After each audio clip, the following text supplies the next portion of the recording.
Our next speaker, Professor Kallapur. Professor Sanjay Kallapur teaches valuation and financial accounting. Prior to joining ISB, he was a tenured associate professor at various universities across the globe. He's a member of the American Accounting Association. He has served as an ad hoc reviewer for almost all the major accounting journals. He's also the director on the board of IDBI Bank. Post this event, when you purchase the book, you'll also notice that he has written the foreword for the book. For that, we are deeply grateful. It's a privilege to be invited to write the foreword and to speak on this occasion. Aruna has done a great service, not only to individuals, because as you have seen so many examples of individuals who have lost their money, but it has a larger societal purpose apart from these individuals as well, because when there are a lot of these schemes going on, people become naturally suspicious, and even the legitimate people who want to raise money then are not able to do so. How do these schemes happen? I guess we all want to get rich quick. And these people are very, very persuasive. There are a lot of people who have actually made money, because this is the nature of pyramid schemes. The first few people do make money. What happens in a pyramid scheme, as you will understand if you read the book, which I urge all of you to do, is that they take money from one person. Then either that person himself has to bring 3 other participants, or in the initial stages, it keeps growing. So the 3 people who get money, who bring money after this first person, that money is paid to the first person. Then they have to get 9 people to pay those 3 people. And it goes on. 9 is manageable. From 9, it has to go to 27 to 81, etc. At one point, it becomes very large and is just not sustainable. But until that time is reached, these people have really paid, let's say, 1,000 rupees and gotten 3,000 rupees back in 2 months. So they are very persuasive when they say that, look, I have made money from this scheme. And that ends up persuading the rest of us.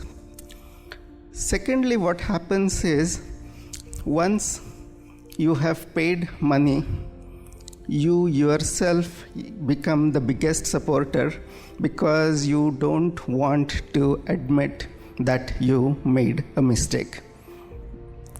This is known as cognitive dissonance. It has been seen in many contexts, and I have seen this with some of my own relatives, where the person was into these schemes, not only investing his own money but also selling these schemes to other people. And his son was telling him, "No, Dad, this is a scam. Please don't get into this." And the father would not listen. So it not only and the book has several examples like this, it makes relations, it spoils the relations among close relatives as well, because the people who have gotten into it are really, really convinced about its value. They think that whoever speaks against it has some ulterior motives or don't understand, and so on. So as a result, it is very important to get rid of these schemes in society. And to me, that is like getting rid of diseases. Okay, first is, all of us should take precautions like washing hands, etc., for our own good. Second is getting vaccinated, because the more people who get vaccinated, there is less prevalence of the disease in society, and therefore there are fewer victims. And third, public health authorities have to identify the disease, isolate it, treat it, etc. And that's where the role of law enforcement comes in. The people who are into these schemes, the people who have become victims of these schemes, think that law enforcement also doesn't get it when they come and tell that this is wrong and shut it down, etc. So the law enforcers themselves become villains in the eyes of these people.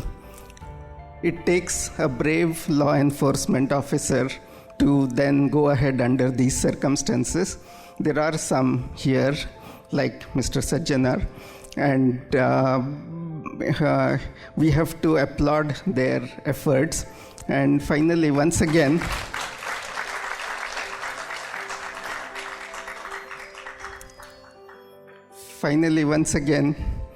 congratulations, Aruna, and thanks for this book. I heartily recommend it to all of you to read it and internalize the lessons. Thank you.